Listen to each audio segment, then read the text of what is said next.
Sir 1999లో Kargil war అనేది జరిగింది కదా సార్. అవును సార్. చాలా మందికి అసలు కార్గిల్ వార్ ఎందుకు జరిగిందో తెలియదు సార్. హ్మ్. ఆ యుద్ధం మూడు నెలలు నడిచింది సార్. అవును. సో మనము మన పోస్ట్ని తిరిగి తీసుకోవడానికి మనకు 3 నెలలు పట్టింది సార్. 19 ఇయర్స్ సార్ అబ్బాయికి 4 బుల్లెట్లు తగిలింది సార్. బా. ఒక బంకర్లో ఉన్న పాకిస్తాన్ ట్రూప్స్ అందరినీ చంపేసింది సార్. ఒక రిపోర్ట్ ప్రకారము 16 బుల్లెట్లు తగిలింది సార్. బా. నేను వీడిని చంపాలి, వీడు నా భారత భూమి మీద వచ్చాడు, వీడిని తరిమేయాలి. ఇదన్నీ వింటుంటే బ్లడ్ బాయిల్ అవుతుంది సార్ ఫుల్గా. ఇమీడియట్గా పాకిస్తాన్ని మ్యాప్లో నుంచి లేపు పడేయాలని చెప్పి సార్ 1999లో కార్గిల్ వార్ అనేది జరిగింది కదా సార్. అవును. సో కార్గిల్ వార్ గురించి ఏదైనా మాకు తెలియని కొన్ని విషయాలు, ఇప్పుడున్న జెన్జీ ఎవరైతే ఉన్నారో వాళ్ళకి కొన్ని ఇంపార్టెంట్ విషయాలు, దాని అసలు ఒక హిస్టరీ ఏదైతే ఎంతమంది మన వాళ్ళు అసలు త్యాగం ఫస్ట్ చేశారు. ఆఫ్ ఆల్ చాలా మందికి అసలు కార్గిల్ వార్ ఎందుకు జరిగిందో తెలియదు సార్. నేను చెప్తాను వినండి సార్. కార్గిల్ ద్రాస్ సెక్టర్ అన్నది చలి ప్రదేశాలు సార్. చాలా ప్రాంతాలు చలి ప్రాంతాలు అవి. అండ్ అక్కడ వింటర్స్లో ఉండడం చాలా కష్టం. సో 1995లో మనము పాకిస్తాన్ ఒక ఒప్పందంకి వచ్చాం సార్. వింటర్ వచ్చే ముందు నా పోస్టులు నేను ఖాళీ చేస్తా, నీ పోస్టులు నువ్వు ఖాళీ చేయని చెప్పేసి ఒప్పందానికి వచ్చారు సార్. 96, 97 మనం ఇద్దరం పాటించాం సార్. 98 వింటర్ రాగానే ఇండియా కిందికి వచ్చింది, పాకిస్తాన్ వాడు కిందికి పోలేదు సార్. అండ్ ఏం చేశాడు, వాడు కిందికి పోకుండా మన పోస్టులు కూడా ఆక్యుపై చేశాడు సార్. సో మనం ఏమనుకున్నాం, వాడు కిందికి వెళ్ళిపోయి ఉంటాడు కదా, ప్రామిస్ చేశాడు కదా అని చెప్పేసి మనం కిందికి వచ్చేసాం సార్. 1999 ఏప్రిల్ మేలో ఎప్పుడైతే మనం మళ్ళీ ఎండలు మొదలైనప్పుడు పైకి వెళ్ళడానికి ట్రై చేస్తే వాడు పైనుంచి ఫైరింగ్ స్టార్ట్ చేశాడు. ఎంత సో పాకిస్తాన్ దుర్మార్గత్వము అంతా ఇంత కాదు, వాడు చీటింగ్ కదా సార్, వాడు నమ్మడానికి వీల్లేదు అసలు. సో ఒక ఒప్పందం రాసుకున్న తర్వాత అండ్ మళ్ళీ తెలివిగా ఏం చేశాడంటే, ఆర్మీ వాళ్ళని ఇవ్వలేదు పోస్టులు, వాళ్ళ పాకిస్తాన్ ఆర్మీని కూర్చోబెట్టలా, పాకిస్తాన్ రేంజర్స్ని ట్రైబల్స్ని కూర్చోబెట్టాడు. దాంతో ఏంటంటే, నేను కాదు నాకు తెలియదు వాళ్ళు ఎవరు వచ్చి కూర్చున్నారు అని చెప్పడానికి ఇంటర్నేషనల్ కమ్యూనిటీకి. ఆ యుద్ధం మూడు నెలలు నడిచింది సార్. సో మనము మన పోస్ట్ని తిరిగి తీసుకోవడానికి మనకు 3 నెలలు పట్టింది sir. You will not believe, I tell you story of a soldier. 19 years sir అబ్బాయికి, 19 సంవత్సరాలు. యోగేందర్ అని చెప్పేసి, సుబేదార్ యోగేందర్ అని చెప్పేసి పరమ్వీర్ చక్ర ఇచ్చాం మనం తనకి. కార్గిల్ క్లిఫ్ సార్, ఇట్లా క్లిఫ్ మీద తను వైర్ వేసుకొని పైన ఎక్కడానికి ట్రై చేస్తున్నారు మనోళ్ళు. ఒక 60 ఫీట్ ఇంకా దూరంగా ఉన్నాడు పైకి వెళ్ళడానికి. 4 బుల్లెట్లు తగిలినాయి సార్. బా. ఆ 4 బుల్లెట్లు తగిలిన పైకి వెళ్ళి ఒక బంకర్లో ఉన్న పాకిస్తాన్ ట్రూప్స్ని అందరినీ చంపేసిండు సార్.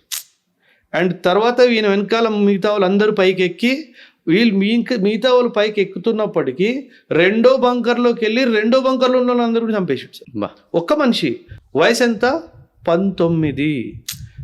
ఒక రిపోర్ట్ ప్రకారము 16 బుల్లెట్లు తగిలినాయి సార్. బా. 16 బుల్లెట్లు తగిలినాడు, బ్రతికే ఉన్నాడు సార్. అంటే ఆ స్పిరిట్ ఆఫ్ నేను వీడిని చంపాలి అనే ఒక ఆలోచన, వీడు నా భారత భూమి మీద వచ్చాడు, వీడిని తరిమేయాలి, ఆ స్పిరిట్ చూడండి సార్. ఇలాంటి ఆర్మీని ఎవడు ఓడించగలుగుతాడు సార్, మీరు చెప్పండి. 19 ఇయర్స్ బాయ్. మనం 19 ఏళ్ళ పిల్లోడికి ఇంట్లోంచి రాత్రి బయట పోనివ్వం, రే ఇంట్లో కూర్చోరా అంటాం. 19 ఇయర్స్లో ఒక తల్లి తన కొడుకుని దేశ సేవ కోసం పంపించింది. ఆ కొడుకు ఎంత బాగా దేశ సేవ చేసాడు చూడండి సార్. నిన్న మనకు మదర్స్ డే కూడా చేసుకున్నాం. Right. See, the true mother is a soldier's mother, sir. See the sacrifice that mother has done. ఒక 16.5 years వయసులో ఉన్న కొడుకుని దేశ సేవకు పంపించింది. అండ్ ఆ కొడుకు చేసిన త్యాగం సార్. 16 బుల్లెట్లు తీసుకొని కూడా బతికే ఉన్నాడు. మనం అవార్డు ఇచ్చినాము, యాజ్ ఎ సుబేదార్ రిటైర్ అయ్యాడు. సో ఇలాంటి ఆర్మీని పాకిస్తాన్ ఓడిస్తారు సార్. వాళ్ళు బొంద అసలు, వాళ్ళు మనకి అర్హతుల సార్. వాళ్ళు యుద్ధభూమి వదిలేసి పారిపోయే రకాలు వాళ్ళు ఎంత వెధవపని చేస్తారంటే సార్, మీకు ఒక ఇన్సిడెంట్ చెప్తాను sir. Squadron leader Ajay Ahuja sir, ఒక స్టోరీ. జనరలీ ఒక విమానం హిట్ అయింది అనుకోండి సార్, పైలట్ ఇజెక్ట్ అవుతాడు. జెనీవా కన్వెన్షన్ ఏమంటుందంటే, ఒక పైలట్ ఇజెక్ట్ అయ్యి కింద పడుతూ ఉంటాడు కదా, అప్పుడు వాడి మీద ఫైరింగ్ చేయడానికి అనుమతి లేదు. వార్లో కూడా రూల్ ఉంది. ఏం రూల్ ఉంది, ఒక ఫైటర్ పైలట్ ప్లేన్లోంచి ఎజెక్ట్ అయ్యాడంటే వాడిని మీరు కాల్చడానికి మీకు అనుమతి లేదు అనేసి. నచికేత అని చెప్పేసి ఒక యంగ్ పైలట్ సాటీకి వెళ్ళాడు, ఎయిర్ క్రాఫ్ట్ తీసుకొని వెళ్ళాడు, వాడు కనిపించట్లేదు అంటే ఆ అబ్బాయిని వెతకడానికి ఈయన ఇంకో ఫ్లైట్ తీసుకొని బయలుదేరాడు సార్. ఆ బయలుదేరే సంఘటనలో ఈయన ఫ్లైట్ కూడా హిట్ అయింది సార్. ఓకే.